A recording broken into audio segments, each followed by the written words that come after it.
Hi there, this is me, Jen, and today we're gonna talk about the retirement. Okay, I wanted to share this mostly to all the Filipino women out there, mostly living in the Philippines.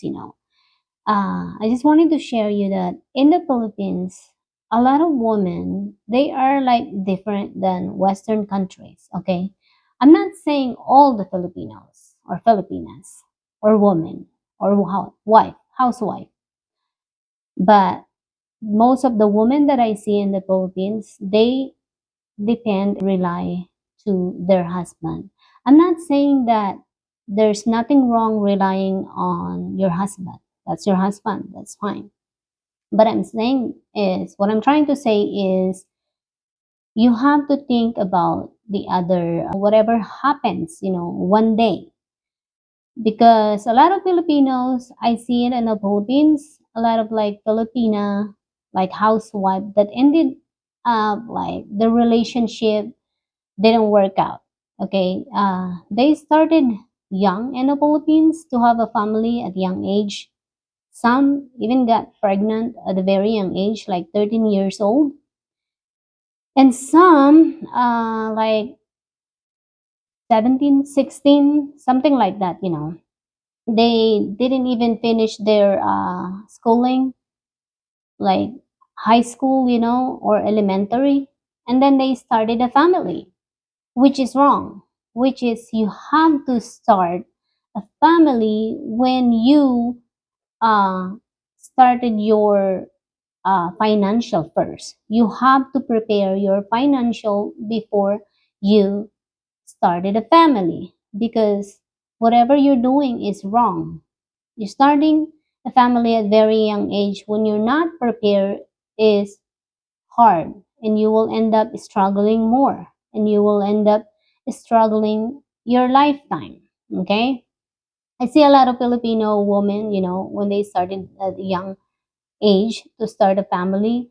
And then when they didn't success, they ended up like, okay, let's say they didn't finish high school, okay, or elementary.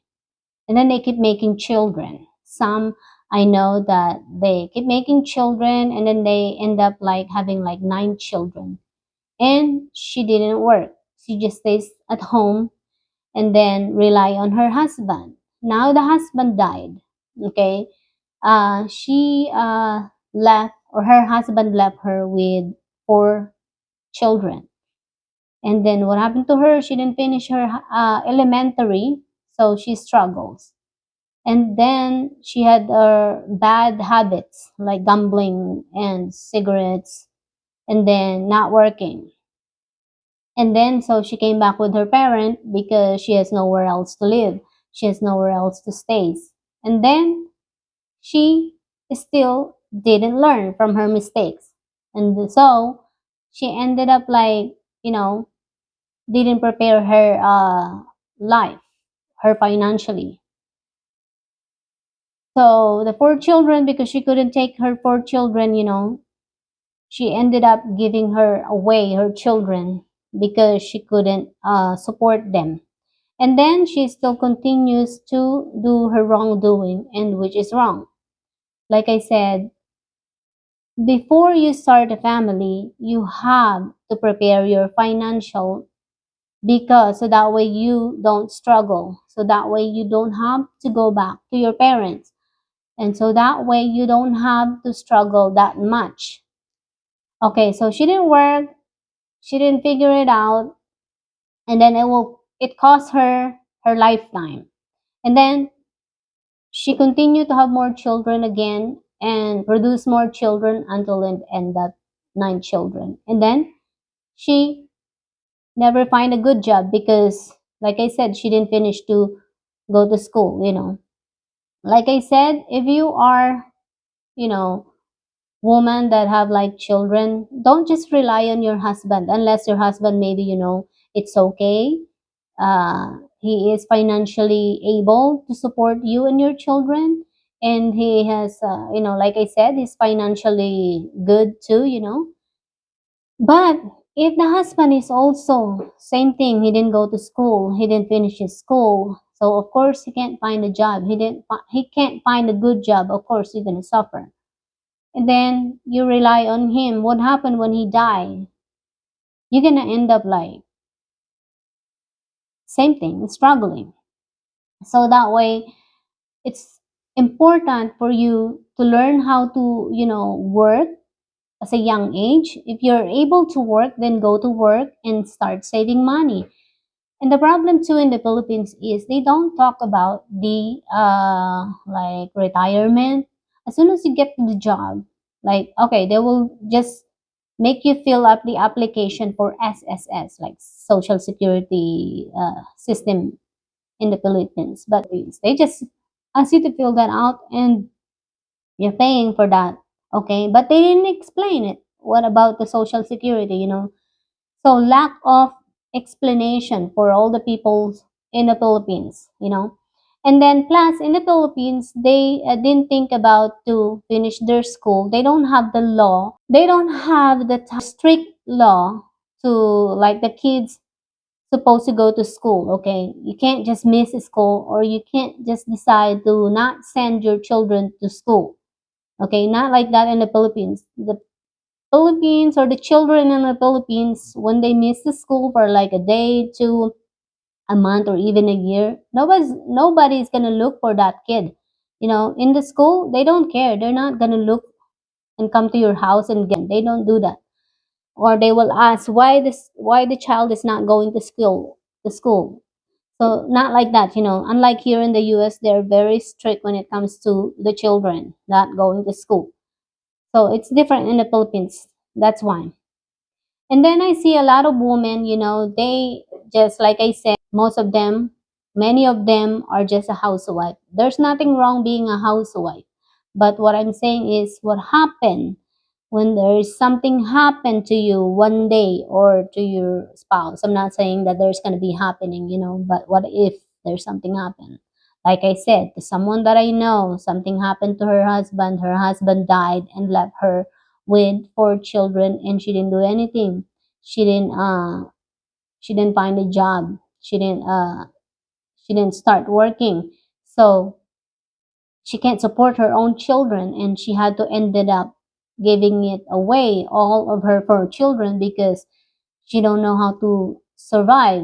She don't know how because she don't have the how do you call that, the survival skills, because she learned to rely on her husband.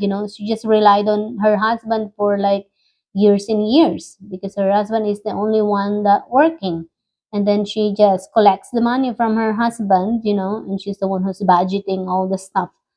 But of course, with her gambling addiction, she can't, you know, budget the money very well. Okay.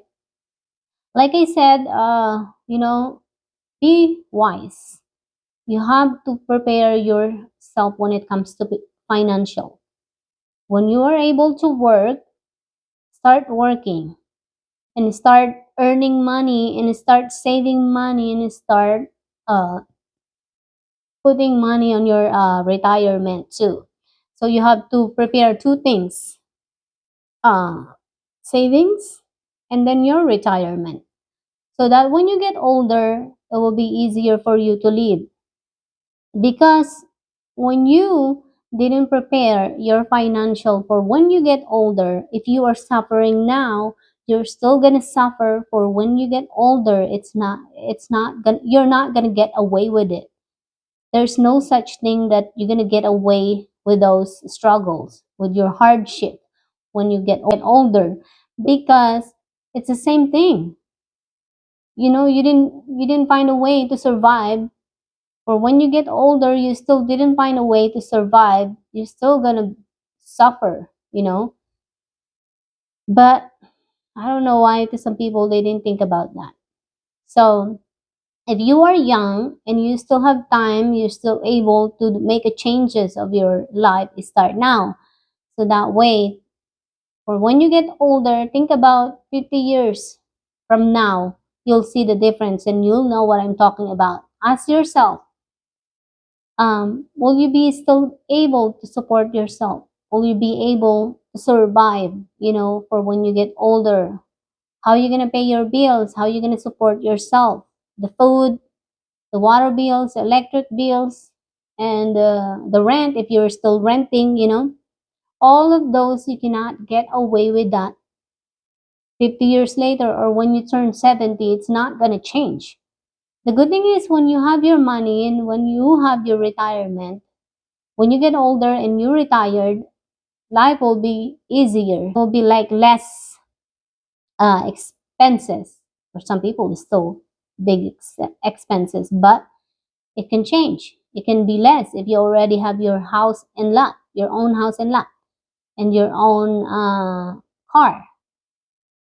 All of that can change, can be lessened. So that's my advice for you that I hope, you learn. Bye.